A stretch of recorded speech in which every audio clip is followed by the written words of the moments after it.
दोस्तों आज पेश है नाग कन्या और एक आंख वाला राजा। ये कवच चित्र है दोस्तों।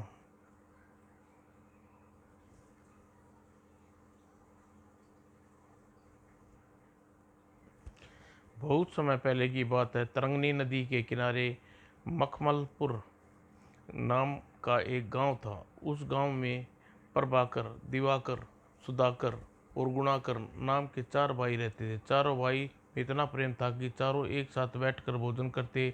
अगर किसी कार्यों में चारों भाई में कोई भी भाई गांव से बाहर होता तो भोजन के समय अनुपस्थित भाई के लिए खाना परोसा जाता। उसका इस प्रकार प्रेम देखकर गांव वाले उन्हें राम, लक्ष्मण, भरत और शत्रुघ्न की जोड़ी कहा करते थे। लेकिन प्रभु की इच्छा से एक बार उनका पिता चक्रधर अपने खेत में काम कर रहा था। एक विषधर सर्प ने उसे डस लिया और उसकी चीख सुनकर खेत में काम करते चारों पुत्र भागकर उनके पास आए। क्या हुआ पिताजी? ओ बेटा, मुझे एक जहरीले सांप ने डस लिया, लगता है अब मैं नहीं बचूंगा। आप क्या कह रहे हैं पिताजी? क्या आप हमें इस दुनिया में अकेला छोड़ जाएंगे? बेटा, सर्प जहर का असर मुझ पर होने लगा है। पिताजी, आप किसी ऐसे आदमी को जानते हैं जो सर्प का जहर उतार सके? हाँ सुनो बेटा, 4-5 कोस दूरी पर एक मित्र हरि रहता है। तरंगनी नदी के किनारे उसकी कुटिया है। वह सर्प का जहर उतारना जानता है। इतना कहकर चक्रधर बेहोश हो गया। पिताजी की आंखें खोलिए पिताजी, आह बू। इस तरह आंसू बहाने से कुछ नहीं होगा भाई। सिर दी पिताजी की चारपाई पर डालकर उसके मित्र हरिहर की कुटिया पर ले जाना चाहिए। क्या पता पिताजी को ठीक कर दे। हाँ भाई, ये तुम ठीक कह रहे हो, चलो जल्दी करो। चारों भाई पेशा बेहोश पिता को सिरता से चारपाई पर लेटाया और चारपाई को उठाकर तरंगनी नदी की ओर चल दिए। और कुछ देर बाद लगता है इसी कुटिया में पिताजी का मित्र हरिहर रहते हैं। ठहरो, मैं आवाज लगाता हूँ।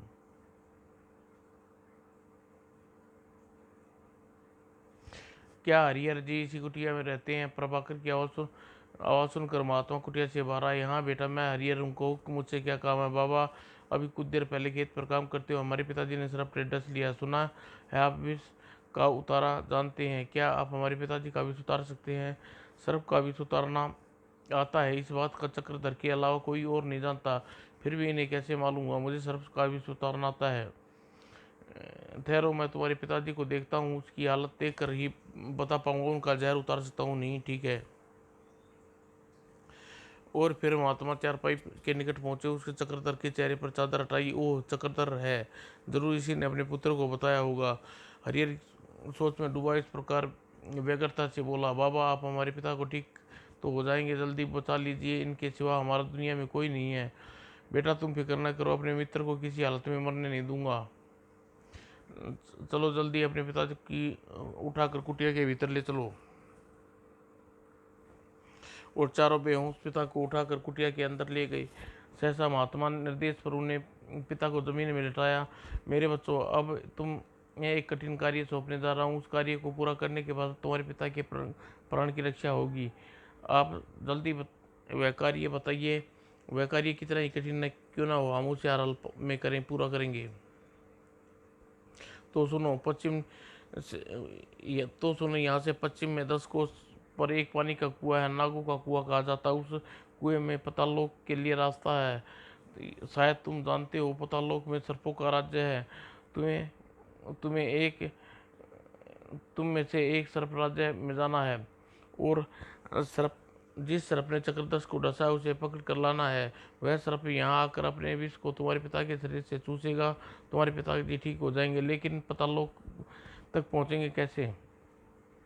पतालोक में प्रवेश करना कठिन अवश्य है, लेकिन असंभव नहीं। सुनो, सर्पों का राजा नागदेव प्रतिदिन दिन निकलने से पहले ओस चाटने के लिए कुएं से बाहर आता है।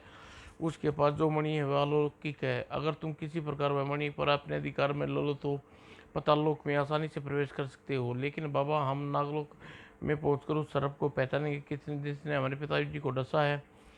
तुम्हें अपने साथ चक्रधर के शरीर का उतार कर कोई वस्त्र ले जाना। चक्रधर के शरीर पर एक मैह को खींचकर वह स्वयं तुम्हारे पास खींचा चलाएगा और तुम उसे पकड़ लेना। ठीक है, हम पिताजी की जैकेट उतार कर अपने साथ ले जाएंगे। बच्चों, तुम जिस कार्य कर जा रहे हो उसे पूरा करने में तुम्हें अधिक समय भी लग सकता है, इसलिए मैं तुम्हारे बेहोश पिता के शरीर पर एक ऐसा रसायन लेप कर दूंगा जब इस अवस्था में इसी अवस्था में लेटे रहेंगे। ठीक है, यही ठीक रहेगा बाबा। तुम्हें से कौन इस अभियान पर जाएगा? बाबा, हम चारों के शरीर अवश्य अलग हैं, लेकिन प्राण हम एक ही हैं। हम जो भी कार्य करते हैं हम चारों मिलकर करते हैं। हम इकट्ठे ही इस अभियान पर जाएंगे। तुम लोग के आसपास इतना स्नेह देखकर मुझे प्रशंसा हुई मेरे बच्चों। तो ठीक है, तुम चारों इस कार्य में करने के लिए जाओ। जब तक तुम इस सर्प को पकड़कर वापस नहीं लाओगे तब तक तुम्हारे पिता बेहोश पिता की देखभाल करूंगा। तो बाबा, हम आशीर्वाद दीजिए। हम इसी समय अभियान पर रवाना हो जाते हैं। फिर महात्मा हरिहर से आशीर्वाद पाकर चारों चक्रधर की जैकेट लेकर चारों उसी समय पश्चिम की दिशा की चल पड़े और 10 कोस जंगल में का घना लंबा रास्ता तय करते हुए अंत में महात्मा हरिहर द्वारा बताए गए कुएं के किनारे पहुंचे। ईश्वर का शुक्र, हम बिना किसी संकट के इस कुएं में पहुंच गए। लेकिन सर्पों के राजा नागदेव तो वो चाटने का भोर के समय आएगा, अभी तो संध्या ही हुई है। भैया, सामने देखो कितनी विशाल शिला है। क्यों ना हम चारों विशाल शिला पर सारी रात्रि गुजारें। चलो ठीक है, वहीं चलकर खा पी कर विश्राम करते हैं। चारों भाई शिला पर विश्राम की अवस्था में लेट गए, लेकिन दिवाकर, सुधाकर और गुणाकर दिन भर भाग दौड़ कर थक गए थे, इसलिए शिला पर लेटते ही नींद आ गई। कर कर कर कर परंतु प्रभाकर के चेहरे पर थकान का नामो निशान नहीं था, अतः वह जागता रहा। और लगभग आधी रात को, अरे इस कुएं के किनारे इतनी आदित्य सुंदरी कहाँ से आ गई? वीरान जगह पर यह रात्रि के समय क्या कर रही है? आश्चर्य में डूबे प्रभाकर ने अपने तीनों भाइयों को उठाया। अरे भाइयों, देखो देखो, वह सुंदर लड़की न जाने कौन है और कहाँ से आई? आश्चर्य है। भैया, उस लड़की को आवाज़ देकर पूछिए तो सही, वह कौन है और कहाँ रह रही है। ठीक है, मैं भी पूछता हूँ। ए सुंदरी, तुम कौन हो? प्रभाकर की आवाज़ सुनकर सुंदरी पलटी और उन लोगों को देखकर भय से चीख मारकर कुएं में कूद गई। अरे वह तो कुएं में कूद गई, लगता है वह कोई जलपरी थी। तुम भी बच्चों जैसी बात कर रहे हो। सांपों के कुएं में जलपरी का क्या काम? वह कोई नाकन्या होगी। जबकि प्रभाकर ने उस सुंदरी को कुएं देने का बड़ा दुख था। ओह, वह कुएं में कूद गई, एक छलावे की तरह सामने आई और छलावे की तरह अदृश्य हो गई। लेकिन मेरी जिंदगी में यह अजीब सा तूफान पैदा कर गई है। और ऐसी अवस्था में देखकर लगता है भैया आप रहस्यमय सुंदरी के रूप में मोहित हो गई। हाँ दिवाकर, मुझे ऐसा ही लगता है।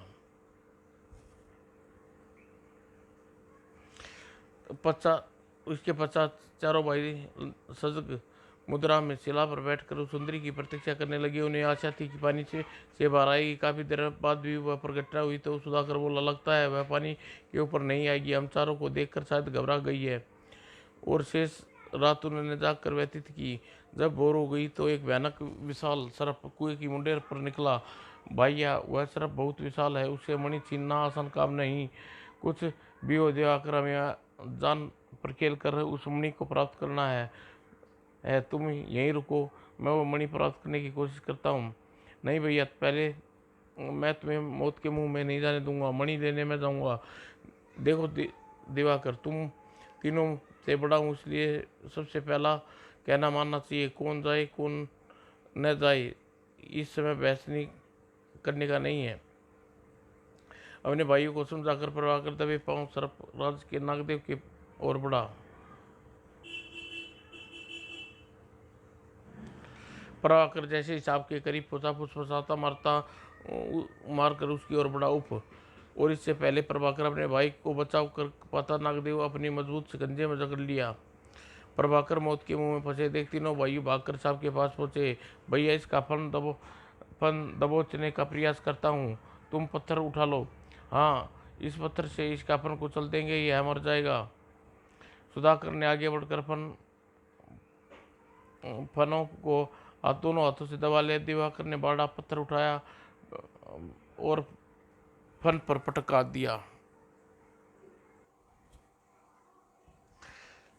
पत्थर से कुचल कर सर्प फन छत विकसित हो गया और प्राण पखेरु उड़ गए। मरते ही सर्प की गिरफ्त में प्रभाकर का शरीर पर पकड़ ढीली हो गई। वह दिवाकर से जल्दी जल्दी प्रभाकर इस सर्प से गिरफ्त से निकाला। भैया तुम ठीक हो? ओ, इस सर्प ने मुझे जकड़ कर मेरे शरीर को तोड़ कर रख दिया, मेरा अंग अंग टूट टूट गया। भैया सर्प को मर गया, लेकिन हमें मणि मणि भी मिल गई है, अब हमारा कार्य सरल हो गया है। सुधाकर की बात सुनकर प्रभाकर बोला, जाओ मणि मुझे दो, मुझे इसे लेकर पताल नगरी जाऊंगा। नहीं भैया, तुम अरे हालत ठीक नहीं है, तुम पताल नगरी नहीं जाओगे। भैया गुणाकर ठीक कह रहा है, पताल नगरी मैं चला जाऊंगा। भैया माना मना करने पर भी प्रभाकर ने न माना और मणि वस्त्रों में छिपाकर उसने पिता की जैकेट पहनी। ये ईश्वर प्रभाकर की रक्षा करना, और कुएं में छलांग लगा दी। जिस स्थान पर प्रभाकर कुएं में कूदा था, वह कुएं का पानी के लिए जगह सतह छोड़ दिया था। प्रभाकर कुएं की तल की ओर बढ़ गया।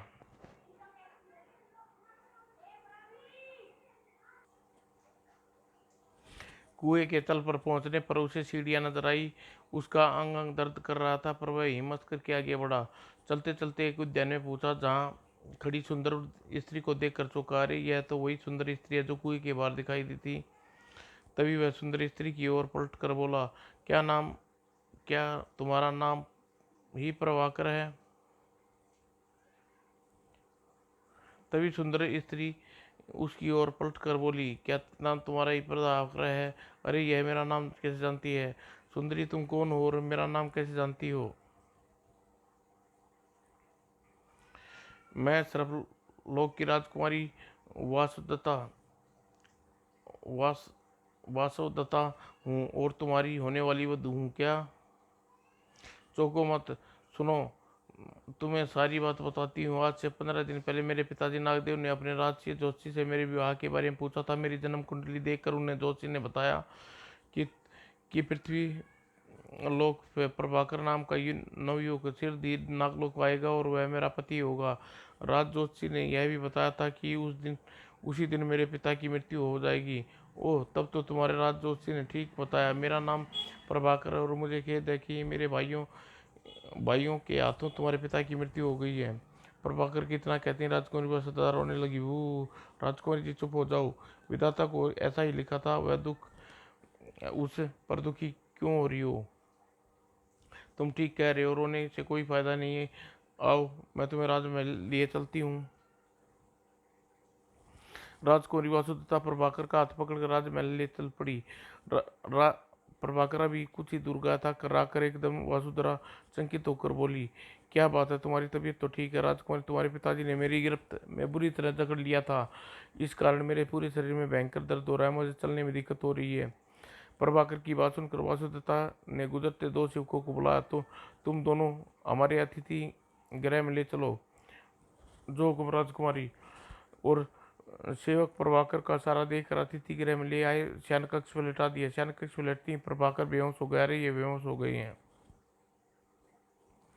पूरे दिन 2 दिन के पश्चात प्रभाकर की बेहोशी टूटी। तुम यहाँ जिस कार्य के लिए आए थे, वह कार्य बताओ, मैं तुम्हारे उसे पूरा किए देते हूँ, मदद करती हूँ। ओह, यह मुझे क्या हो गया था? जिस कार्य के लिए आया था वह तो पूरा ही नहीं हुआ ही नहीं। वासुदेवता से बार बार कहने पर सारी बात बता दी। उसकी बात सुनकर बोली, हमारे देश में सर्प ने तुम्हारे पिता को डसा है, इसलिए उसे बचाना मेरा कर्तव्य है। लाओ, अपने पिता के वस्त्र मुझे दो, मैं अभी दरबार में जाकर सभी सर्पों को बुलाती हूँ। ठीक है? प्रभाकर वस्त्र लेकर वासुदेवता तुरंत दरबार में पहुंची और राजा नागदेव की मृत्यु का ऐलान करने के बाद बोली, महाराज की मृत्यु के पश्चात युवराज सिंहासन पर आसीन होंगे। तभी एक सर्प लहराता हुआ वहां आया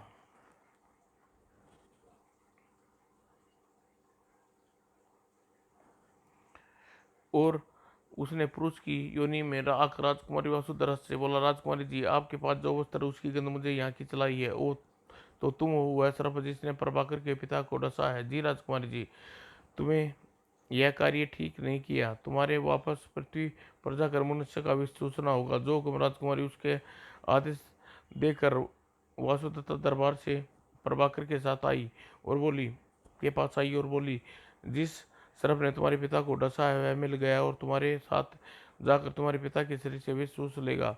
राजकुमारी जी, मैं बहुत कमजोरी महसूस कर रहा हूँ, इसलिए मुझे लगता है कि मैं उस सर्प के साथ पृथ्वी पर नहीं जा सकूंगा। प्रभाकर की बात सुनकर वासुदेवता सोच में पड़ गई। ठीक है, तुम अभी यहीं आराम करो, मैं सर्प के साथ लेकर कुएं के किनारे बैठे तुम्हारे भाई को सौंप पाऊंगी और उन्हें पूरी तरह स्वस्थ हो जाओगे तो तब वहां से वापस चले जाना। लेकिन मेरे जाने से पहले तुम भोजन कर लो। जब तुम सर्प नगरी से आए हो कुछ नहीं खाया। राजकुमारी जी, तुम ठीक कह रही हो, मुझे भूख लगी है। और प्रभाकर के कहने पर 4-5 थाली भोजन परोसा गया। यह देख वासुदेवता आश्चर्य से बोली, यह क्या, तुम खाने वाले तो एक हो और भोजन की थालियां तुमने 4 लगाई है। यो राजकुमारी जी, हम चारों भाइयों में स्नेह है, हम एक दूसरे के बिना भोजन नहीं करते हैं। दुर्भाग्य में तीनों भाइयों को छोड़कर भोजन करना पड़ रहा है, इसलिए मैंने 3 थालियां अपने साथ लगवा ली ताकि वह भी एहसास न हो कि मुझसे दूर है। उसकी बात सुनकर वासुदेव बोली, तुम चारों भाइयों का प्यार देखकर मुझे प्रशंसा हुई, चलो अब भोजन करना आराम करो। और प्रभाकर ने भोजन करने के पश्चात वासुदेवता बोली, अब तुम आराम करो, मैं सिर्फ तुम्हारे भाइयों को सौंप के आती हूँ। और राजकुमारी, मेरी कारण आपको इतना कष्ट उठाना पड़ा, इसका मुझे खेद है।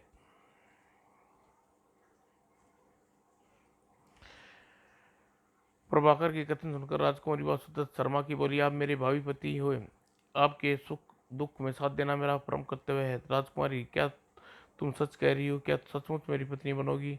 वासुदेवता ने शर्मा कर स्वीकृति दे दी और स्वीकृति में प्रभाकर के चेहरे पर प्रसन्नता छाई।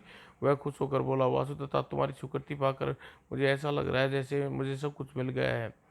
मुझे भी ऐसा महसूस हो रहा है जी। अच्छा, अब मैं आप आराम करिए, मैं अपने भाइयों से मिलकर जल्दी ही वापस आती हूँ, ठीक है?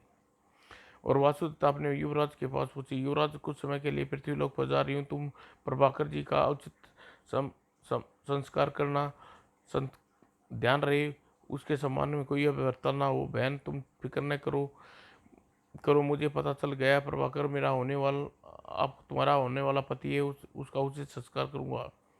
और कुएं के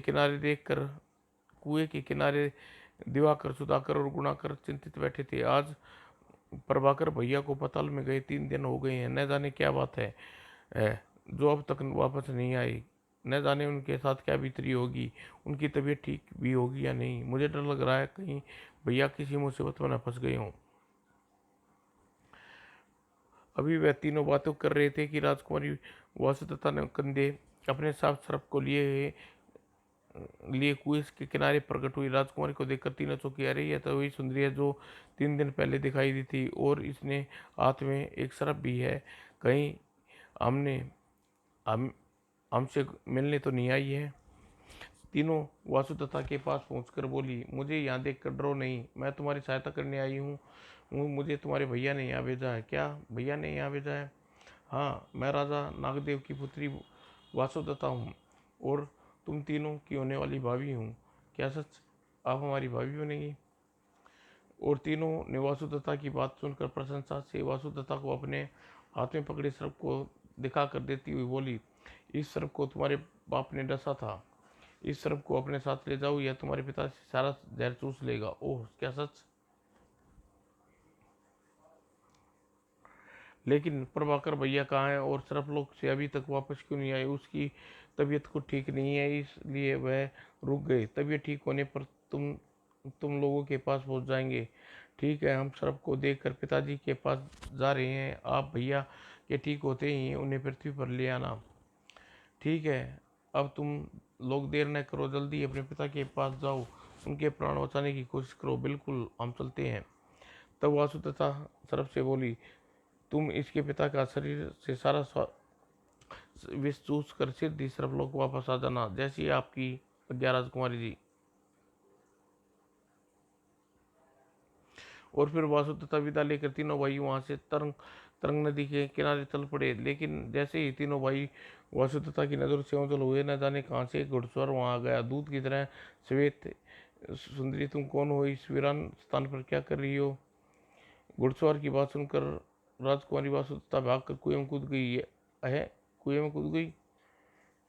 वासुदेवता को कुएं में लुप्त होता देख घुड़सवार क्रोध से भर उठा। वह चक्रमपुर का क्रूर राजा चक्रम सिंह था और जंगल यहाँ आखिर खेलने आया था। उस दुस्साहसी युक्ति का इतना साहस हमारी बात का जवाब दिए बिना पानी में डुबकी लगा गई। खैर, हम भी कोई कम नहीं है। यदि हम इस सुंदरी को अपने रानीवास की शोभा नहीं बनाई तो हमारा नाम चक्रम सिंह नहीं। और राजा चक्रम सिंह क्रोध में भरकर चल पड़े। उधर सर्वलोक में पहुंचकर वासुदेवता अतिथि गृह में प्रभाकर के पास पहुंची। मैंने तुम्हारे भाइयों को श्राप दे आई हूँ। यह तुमने मुझ पर बहुत बड़ा उपकार किया। तुम्हारा यह उपकार कभी नहीं भूलूंगा। उधर सुधाकर, दिवाकर, गुणाकर महात्मा हरिहर के कुटिया में पहुंचे। ओ, तुम आ गए। श्राप को ले आए। तुम्हारे पिता को डसा था। तुम्हारे पिता के प्राण बच जाएंगे। आप जल्दी पिता को होश में लाने का प्रयत्न कीजिए बाबा। और राजा हरिहर, महात्मा हरिहर ने दिवाकर से सर्प लेकर पृथ्वी पर छोड़ दिया और उसके सामने हाथ जोड़कर बोले, सर्प महाराज, चक्रधर से जो भी गलती हो गई उसे भूल जाइए और इसके शरीर से अपना विष निकाल लीजिए। और हरिहर का इतना कहते हैं सर्प आगे बढ़ा और चक्रधर के पांव में दांत गड़ाकर विष चूसने लगा। वो कुछ समय पश्चात सर्प चक्रधर के शरीर से सारा विष चूस लिया। विष का प्रभाव समाप्त होते ही आंखें खोल दी। मैं कहाँ हूँ? तू इस समय मेरी कुटिया में हो। चक्रधर, तुम्हारे बच्चे मेरे पास ले आ गए, इसलिए तुम बच गए। पता है तुम पूरे 5 दिन के बाद होश में आए हो। चक्रधर उठकर बैठ गया। हरिहर, तुम्हारी कृपा से आज मैं जीवित हो गया। तुम्हारा यह एहसान जीवन भर नहीं भूलूंगा। मित्र में एहसान कोई नहीं शब्द नहीं होता। चक्रधर, ठहरो, जरा सर्पराज को दूध पान कराओ, फिर आराम से बात करेंगे। महात्मा हरिहर ने एक कटोरे में दूध भरकर सर्प के आगे रख दिया। सर्प दूध पीने लगा और कटोरे के सारा दूध पी लिया तो महात्मा हरिहर पुनः उसके आगे हाथ जोड़कर बोले, सरम महाराज, अब आपसे अपने लोग जा सकते हैं। आपकी राह देख रहे होंगे। और हरिहर की बात सुनकर सर्प चला गया। सर्प के जाने के बाद चक्रधर अपने पुत्रों पर दृष्टि डाली तो सुधा प्रभाकर को न पाकर देखकर चौंक कर बोला, अरे प्रभाकर कहाँ गया? पिताजी, महाराज प्रभाकर भैया सर्वलोक में है। वह राजकुमारी के मेहमान हैं, कुछ दिन बाद आएंगे। दिवाकर की बात सुनकर चक्रधर घबरा कर बोला, लेकिन वह सर्पलोक में गया कि क्यों था? पिताजी, जिस सर्प को आपको डसा है, पृथ्वी डसा था, उसी सर्प को लेने सर्पलोक गए थे। पिताजी घबराइए नहीं, वहाँ भैया को खतरा नहीं है। राजकुमारी हमारी होने वाली भाभी है। यह तुम क्या कह रहे हो गुणाकर? पिताजी, गुणकर ठीक कह रहा है। आज राजकुमारी वासुदेवता स्वयं ही हम लोगों को यह बात कही थी। पुत्रों की बात सुनकर हरिहर हर्षित हो उठा और हरिदत्त बोला, हरिहर, मैं अपने जीवन की आस छोड़ बैठा था। मुझे क्या पता था मुझे इतना सुख और देखना है। चक्रधर, तुम्हारे चारों पुत्र बड़े हैं, साहसी हैं, असंभवकारी संभव कर दिखाया है। इनके रहते तुम कभी दुखों का सामना नहीं करना पड़ेगा। और काफी देर तक आपस में बात करने के पश्चात महात्मा हरिहर से विदा ली और चक्रधर अपने तीनों पुत्रों के साथ गांव चल पड़ा। उधर चक्रमपुर में राजा चक्रम सिंह उदास सा रहने लगा। यह देखकर उसका महामंत्री करतार सिंह बोला, राजन, आप जब से अकेट पर वापस आए हैं उदास से हैं। क्या आपकी उदासी का कारण क्या हो सकता है? जान सकता हूँ? महामंत्री की बात सुनकर चक्रम सिंह उदास स्वर में बोले, महामंत्री जी, जंगल में हमने एक कुएं के किनारे एक आदित्य सुंदरी को देखा। वो हमसे देखा उसे देखा है, हमें कुछ अच्छा नहीं लग रहा। महाराज, आपके कहने का तात्पर्य क्या है? राजा चक्रम सिंह ने अपनी इकलौती आंख महामंत्री को घूरते हुए कहा, तुम इतनी सी बात को नहीं समझ सके? हम उस सुंदरी को अपनी रानी बनाना चाहते हैं। ओह, तो कौन सी मुश्किल कार्य है? राजन, आप आज्ञा दें, मैं अभी सुंदरी को आपकी सेवा में हाजिर करता हूँ। तब चक्रम सिंह ने सारी बात बताते हुए बोला, नहीं महामंत्री जी, उस बात उतनी सरल नहीं है जितनी तुम समझ रहे हो। वह व्यक्ति साधारण युक्ति नहीं हो सकती। हम सोच कर परेशान हो रहे हैं, आखिर वह रहस्यमय युक्ति कौन थी और बेचक कुएं में क्यों कूद गई? राजा सकरम सिंह की बात सुनकर महामंत्री करतार सिंह कुछ सोच में डूब गया। वो सहसा प्रसन्न होकर राजा से बोला, राजन, चिंतित चिंतित न होइए, आखिर हमारी चमेली भटियारन किस काम आएगी। आप कुएं के पास भेजकर सारा किस्सा मालूम कर सकते हैं। अरे, तुमने खूब याद दिलाया। चमेली भटियारन गड़े मुर्दे उखाड़ कर भी ला सकती है। हमें सिर दी हमारे पास लाइए। जो आज्ञा महाराज। आपकी आज्ञा पाकर महामंत्री वहां से चला गया। और कुछ देर बाद चमेली भटियारिन के साथ लेकर राजा चक्रम सिंह के उपस्थित हुआ। महाराज की जय हो, आज आपने मुझे कैसे याद किया। चमेली भटियारिन ध्यानपूर्वक बोली, महाराज आप हुक्म कीजिए, बंदी बंदी फौरन आपका हुक्म बजा लाएगी। तो सुनो चमेली, हमारे राज्य से बाहर जंगल में कुआं है। उस कुएं में एक सुंदरी लड़की रहती है। उस लड़की के बारे में पूरी जानकारी हासिल करनी है। हाँ, अगर वह तुम उसे पकड़कर हमारे पास ले आए तो मालामाल कर देंगे। राजा चक्रम सिंह की बात सुनकर चमेली भटियारन चौंकी। ओ महाराज, शायद सर्पलोक की राजकुमारी वासुदत्ता की बात कर रहे हैं। चमेली चमेली राजा चक्रम सिंह से बोली, महाराज इसके बारे में मालूम करने के लिए क्या जरूरत है। वह सर्पलोक की राजकुमारी वासुदत्ता है। आप फिक्र न कीजिए, मैं कल ही उसके आपके पास ले आऊंगी। हमें तुमसे यही उम्मीद थी चमेली। और राजा चक्रम सिंह की आज्ञा पाकर चमेली भटियारी ने उसी कुएं की ओर चल पड़ी। नाग कन्या का प्रतिशोध। दोस्तों।